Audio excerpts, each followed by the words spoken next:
Hello, welcome to the channel and thanks for joining me. So we've got an unboxing video today and it's a fairly large one, pretty heavy to be honest, which is why we're in the big room, so apologies if we're a bit echoey today. But yeah, it's just arrived. It looks like it's in one piece, but to be honest with you, it doesn't feel like there's a great deal of packaging around this. So I'm going to make a start and get it open. And hopefully it's not damaged in any way. Okay, well,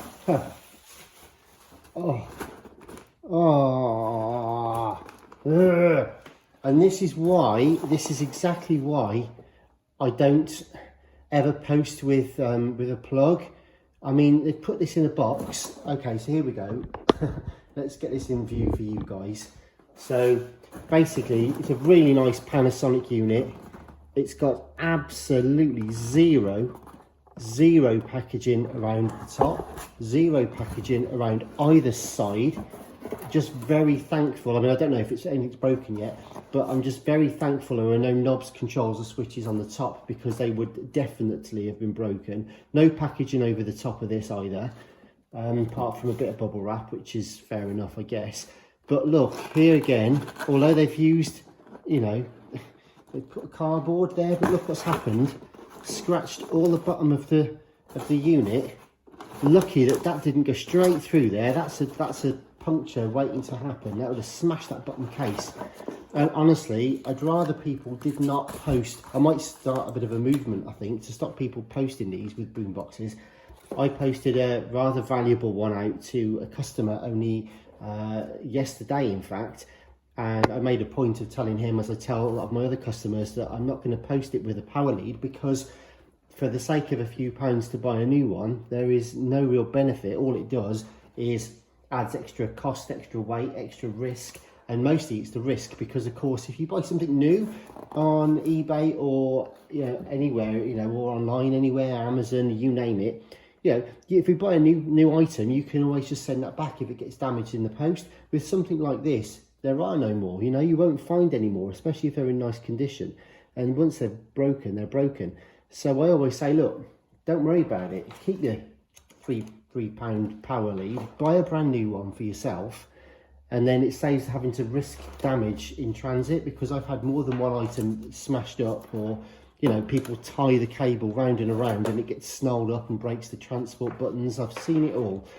And I know it says I found a proper whinge and a moan, but I say to my customers, look, I won't bother sending one because of the damage, but also if you do insist on sending one, it has to be packaged separately and properly, so far away that the box becomes massive. You get loads of extra more void fill, the box becomes bigger, it becomes heavier, it costs more to post. It's cheaper just to buy a brand new one. And anyways, just annoying because it's got marks on the bottom as well now. So anyway, here we go. This is where we probably should come in, and perhaps on another day, if I was feeling less brave, I would have edited all of that ranting out. But sometimes it just beggars belief. I mean, this is a beautiful and very rare unit. It wasn't cheap either. And to literally have it laid down in a box that's barely the same size, with a little bit of bubble wrap on the top, is a bit rubbish, to be honest. So anyway, here we go. I'll just get rid of the packaging. And you will see from the back that we have ourselves a Panasonic RX 5500E. And this really is a beast of a machine. I featured the RX 5025 and the 5030 on the channel. And they're amazing machines. I think they're really nice. I really love them. I love the build quality. I love the features, but I also love the ease of servicing as well. They're just wonderful. But this is the first time I've actually had a 5500, and I like it. I was kind of, I just love the sort of face-mounted controls.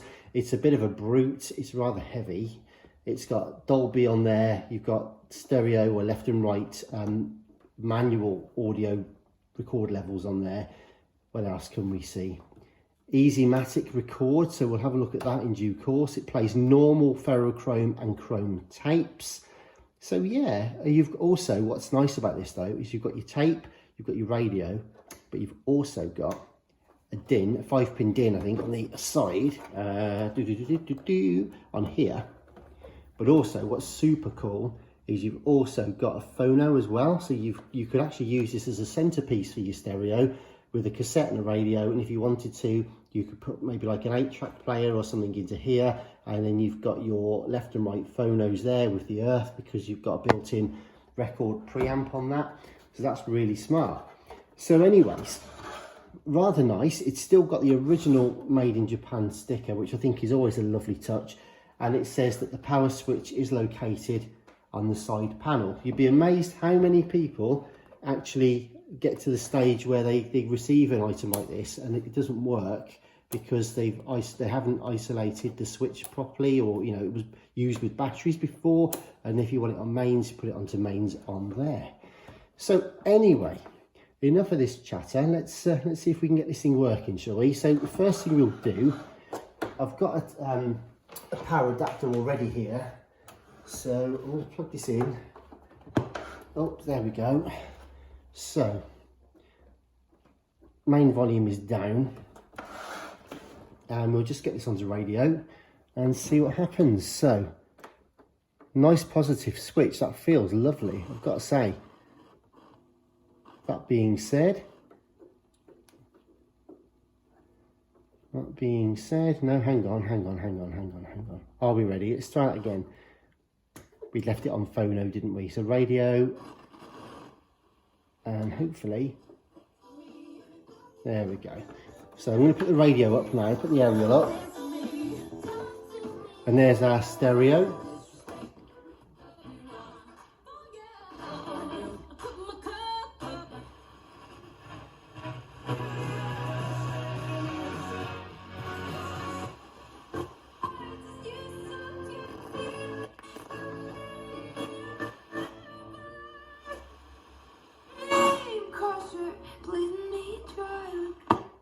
Okay, long wave, medium wave, and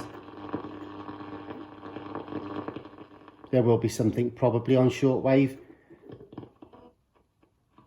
There we go. Obviously it depends on your location and all the rest of it, but yeah, so all the 4 bands work, so that's great news. So I'll just put this aerial, there we go. They obviously hadn't figured out how the aerial worked. It actually goes down into the top corner there, and it was basically delivered with the aerial out. But anyway, there we go. So the radio works, that's cool. And I want to see if I can find a cassette now. Right, I've got one here to hand. So first things first, does it actually work? So let's have a look. Let's run this onto tape. Bit of noise from the selector switch there, but anyway, eject. Okay, so that's a little bit lazy, isn't it? Just a bit of grease has hardened, I expect, on there. There's some pretty bad, well, I can see from here that the capstan is dirty, the pinch roller is grimy, the head is not terribly clean down there, so it's not ideal. It's going to need a decent service. And I've got, I thought I had another tape. No, I haven't. Right, I might just try this by hand first.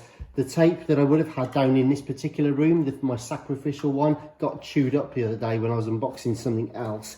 I don't normally test the tape for real, as it were, because it'll chew my tape up. So what I am just going to do is press play and see if anything happens. All right, well, quite a strong pull actually. So the pinch roller and the capstan are going round.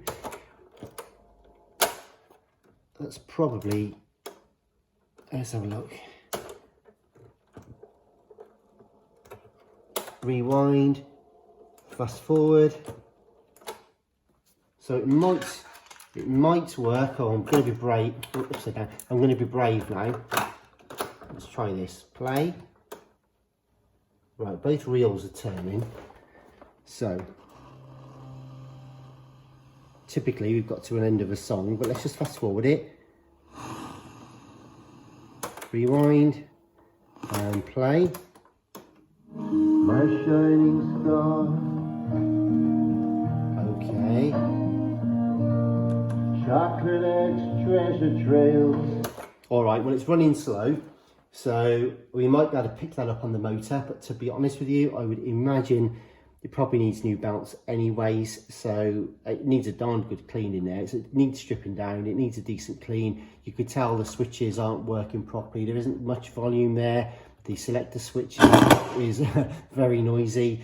Yeah, so it's going to need a deep clean anyway. We'll get in there, we'll clean the mech properly, and yeah, see what happens. Maybe like demag the head and stuff like that, change the belts, give everything a darn good clean, and give the thing a polish. Great news though is that everything's intact. All the knobs, switches and buttons are there. The aerial is intact.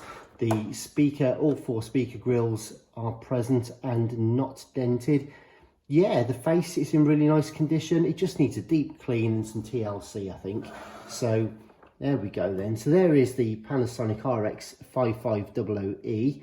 And yeah, I hope you enjoyed that very quick little introduction to it, despite my little rant at the beginning. But I'm just more relieved now than anything, because there really aren't many of these about. It's a rare machine, and I'd have hated for it to have got properly broken. I've had too many things that have got smashed because of poor packaging in the past, and I certainly go to town over and above generally when I post things, and I do kind of expect the same from other people, but I don't know. There we go. Anyway, so thank you very much indeed for watching. Please consider subscribing and helping me out if you wouldn't mind. That'd be awesome. We're getting close to the 1,000 subscribers now, like 800 and something, so it'd be great to see if we can build the channel a bit more and be able to invest even more in the channel, so that'd be amazing. But thank you very much for watching. Please like and share, subscribe, hit the bell, all that stuff that we all tell you to do on YouTube, but really we're just asking you politely to help us if you can. So anyway, I hope you enjoyed it, and thank you very much. We shall see you soon. Take care. Bye bye.